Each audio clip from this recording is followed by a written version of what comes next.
Good morning everyone. This is Aruna Bargotia, your biology teacher. आप लोगों को मैंने फर्स्ट चैप्टर में से मोस्ट ऑफ जो चीज़ें थी वो कंप्लीट करवा दी है। अब जो है आपका सेक्सुअल रिप्रोडक्शन है। मैंने आपको सेक्सुअल रिप्रोडक्शन भी पढ़ा दिया था, मतलब लैंगिक जनन भी मैंने पढ़ा दिया था, पर लैंगिक जनन से संबंधित कुछ भाग इसका रह गया था जो मैं आपको इस वीडियो में डाल रही हूँ। आप सभी को पता ही है कि लैंगिक जनन क्या होता है। लैंगिक जनन का मतलब ये होता है कि जब दो अलग अलग जीव, मतलब कि नर एवं मादा, या दो अलग अलग जीव मतलब कि मेल एंड फीमेल दोनों अलग अलग अपने युग्मकों का निर्माण करते हैं, और इन युग्मकों के जुड़ने से जब युग्मनज बनता है तब इस प्रक्रिया को हम बोलते हैं लैंगिक जनन, है ना। क्योंकि ये जो क्रिया होती है ये बहुत ज़्यादा उच्च वर्गीय जीवों में ही होती है, जिसमें नर युग्मक मतलब कि शुक्राणु बनते हैं और मादा युग्मक मतलब अंडाणु बनते हैं। ठीक है, पर ये इतना इजी प्रोसेस नहीं होती है, मतलब इतनी इजी विधि नहीं है। इसमें भी और भी चीज़ें होती हैं जिसको मैं आपको इस टॉपिक में एक्सप्लेन कर रही हूँ। जीवों में लैंगिकता। जीवों में लैंगिकता का मतलब ये है कि अगर आपने लास्ट वीडियो देखे होंगे तो उससे आपको समझ में आ जाएगा कि कुछ जो जीव होते हैं वो लैंगिक रूप से भिन्न होते हैं। जैसे कि मनुष्य में महिला एवं पुरुष अलग अलग होते हैं, है ना। मतलब कि उनमें दोनों प्रकार के गैमेट का निर्माण होता है, दोनों प्रकार के युग्मकों का निर्माण होता है ना। नर एवं मादा अलग अलग युग्मक देते हैं। पर ऐसे जीवों को हम क्या बोलते हैं? ऐसे जीवों को हम बोलते हैं एकलिंगी जीव। ठीक है, परंतु कुछ ऐसे जीव होते हैं जिन्हें निम्न श्रेणी के जीवों में ही आते हैं वो, जो कि उनमें नर एवं मादा लिंग एक ही में उपस्थित होते हैं, जिसको कि हम बोलते हैं उभयलिंगी, है ना। तो इस तरह से जीव भी होते हैं। अगर इस तरह के जीव होंगे तो उनमें जनन की क्रिया भी अलग अलग होगी, है ना। तो इस तरह के जितने भी जीव होते हैं जो अपने अपने युग्मकों का निर्माण करते हैं, है ना। तो ये जो युग्मक होते हैं, इन युग्मकों के जुड़ने से ही युग्मकों के जुड़ने से ही युग्मनज बनता है। और युग्मनज बनने के बाद जब युग्मनज जो होता है वो डेवलप होता है या उसका विकास होता है तो भ्रूण का निर्माण होता है, और यही भ्रूण आगे जाकर बच्चे के रूप में होता है। तो आपने देखा होगा जैसे केचुआ जो होता है उसमें क्या होता है, मैंने इसमें डायग्राम में भी आपको एक में बताया था कि जो केचुआ होता है उसमें नर एवं मादा एक ही में होते हैं, एक ही जीव में होते हैं, है ना। कुछ फूल भी होते हैं या कुछ पौधे भी ऐसे होते हैं जैसे जिनमें कि नर एवं मादा एक ही में होते हैं। पर कुछ पौधे ऐसे होते हैं जिनमें नर एवं मादा जो होते हैं वो अलग अलग होते हैं। तो इस तरह से अगर देखा जाए तो जीवों में भी भिन्नता होती है। जीव में भी एकलिंगी पौधे भी होते हैं और द्विलिंगी पौधे भी होते हैं, और वैसे ही जीवों में होता है, जीवों में भी एकलिंगी जीव होते हैं और उभयलिंगी जीव भी होते हैं, है ना। पौधों में हम देखते हैं, हम जीवों में तो हमने देख लिया कि नर एवं मादा अलग अलग युग्मक बनाते हैं, फिर युग्मकों के संलयन से या जुड़ने से युग्मनज बनते हैं, और युग्मनज से फिर क्या बनता है? भ्रूण बनता है, और भ्रूण से बनता है जो बच्चा होता है वो बनता है, ठीक है, या बेबी होता है वो बनता है। वैसे ही पौधों में होता है। पौधे में भी नर एवं मादा अगर अलग अलग पुष्प हैं या अलग अलग पौधे हैं तो नर पौधे जो होते हैं वो किसका निर्माण करते हैं? पराग कणों का। और मादा पौधे जो होते हैं वो किसका निर्माण करते हैं? वो अंडाशय का। तो जब इन दोनों फिर अगर इनमें जनन करना होता है तो जो आपने देखा होगा या तो हवा के माध्यम से या पानी के माध्यम से या किसी व्यक्ति के माध्यम से ये जो पराग कण होते हैं ये मादा पुष्प पर पहुँचते हैं और उनसे संलयन करते हैं, और संलयन करने के बाद उसमें फल का निर्माण करते हैं, है ना।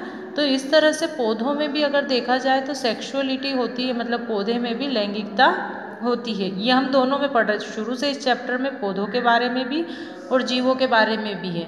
पर इसके लिए अगर देखा जाए तो इसमें भी कुछ इवेंट होते हैं, मतलब कि कुछ अलग अलग भाग होते हैं जिसके द्वारा कि ये क्रिया होती है, जो कि मैं आपको आगे एक्सप्लेन कर रही हूँ। अगर लैंगिक जनन देखा जाए तो लैंगिक जनन का कुछ पैटर्न होता है। पैटर्न क्या होता है? जैसे आप भी बड़े हो रहे हो, 0 से लेकर 12 वर्ष की अवस्था जो होती है उसको हम बोलते हैं किशोर या कायिक अवस्था, ठीक है। उस अवस्था में क्या होता है, आप बच्चे रहते हो, फिर धीमे धीमे क्या होता है 12 साल की अवस्था के बाद शरीर में परिवर्तन होता है, लड़कियों में मासिक स्राव होने लगता है ना, पीरियड्स आने लगते हैं। जो लड़के होते हैं उनमें चेहरे पर बाल आने लगते हैं, उनकी आवाज़ बदलने लगती है। तो ये जो अवस्था होती है इसको हम बोलते हैं जनन अवस्था। तो किशोर अवस्था के ख़त्म होने के बाद दूसरी जो अवस्था होती है उसको जनन अवस्था बोलते हैं, जिसमें कि जीवों में नर एवं मादा में शुक्राणु एवं अंडाणु का निर्माण होता है ना। फिर आती है जीर्णता। जीर्णता का मतलब ये होता है कि जहाँ पर जनन अवस्था खत्म होती है, जब जनन अवस्था खत्म हो जाती है तो उसके बाद फिर क्या होता है वृद्धावस्था आने लगती है। धीमे धीमे व्यक्ति जो होता है वो बूढ़ा होने लगता है, और बूढ़ा होने के बाद फिर उसकी मृत्यु हो जाती है। पर इसमें जो हमने दूसरी अवस्था पढ़ी जिसको हम बोल रहे हैं जनन अवस्था, वो जनन अवस्था जो होती है अलग अलग भागों में कंप्लीट होती है। कैसे होती है वो मैं आपको बताती हूँ। जैसे कि निषेचन के पूर्व की अवस्था ये दिख रहा है आपको, फिर युग्म संलयन मतलब निषेचन, और फिर निषेचन के पश्चात की घटनाएं। प्री फर्टिलाइजेशन या निषेचन के पूर्व की जो घटना होती है उसका मतलब ये होता है कि 12 साल की अवस्था के बाद से लेकर शादी की अवस्था तक, ठीक है। जब 12 साल की अवस्था के बाद जो होता है नर एवं मादा मतलब स्त्री और पुरुष दोनों में ही कुछ लैंगिक परिवर्तन होते हैं। उनमें हार्मोन्स का निर्माण होने लगता है ना। जो अगर देखा जाए तो नर जो होते हैं नर में एंड्रोजन हार्मोन, और फीमेल जो होती है उनमें एस्ट्रोजन हार्मोन का स्राव होने लगता है। जिससे क्या होगा, जो स्त्रियां होती है उनमें उनके शरीर में भी परिवर्तन होते हैं और पुरुषों के शरीर में भी परिवर्तन होते हैं। इसका मतलब ये होता है कि उनके जो जननांग हैं उन जननांगों में जैसे नर अगर है तो उसमें शुक्राणु बनते हैं, और अगर महिला अगर है तो उसमें अंडाणु बनने लगते हैं, है ना। तो ये इनके बनने की जो क्रिया होती है इसको हम बोलते हैं युग्मक जनन, जो आपको फर्स्ट विधि दे रखी है। ये यहाँ पर इसके फोटो भी दे रखे हैं, आप देखो ये वाला। जैसे फीमेल में एग का फॉर्मेशन होता है मतलब अंडाणु बनता है, और ये मनुष्य के हैं। और जो मेल होते हैं मतलब कि पुरुष जो होते हैं उसमें स्पर्म बनते हैं। इसका आकार बड़ा होता है, इसका आकार छोटा होता है, मतलब बहुत ही छोटे होते हैं, बारीक होते हैं बहुत। ये जो होते हैं संख्या में कम होते हैं, ये जो होते हैं संख्या में अधिक होते हैं। अब इनका निर्माण कैसे होता है, इनके निर्माण की जो विधि है आपको नेक्स्ट चैप्टर में पढ़ाऊंगी मैं, जिसको कि शुक्राणु जनन और अंड जनन बोलते हैं, है ना। शुक्राणु जनन और अंड जनन जो होता है वो कोशिकाओं के विभाजन से होता है। अभी आपको इतना ही पता होना चाहिए, है ना। कुछ जो होते हैं पौधों में भी ये चीज़ें होती हैं, है ना। अलग अलग गैमिट्स होते हैं, जैसे मैक्रोगैमिट होते हैं और माइक्रोगैमिट होते हैं। माइक्रो मतलब छोटे और मैक्रो मतलब बड़े। ये जो होते हैं मेल में होते हैं और ये जो होते हैं फीमेल में होते हैं, ठीक है।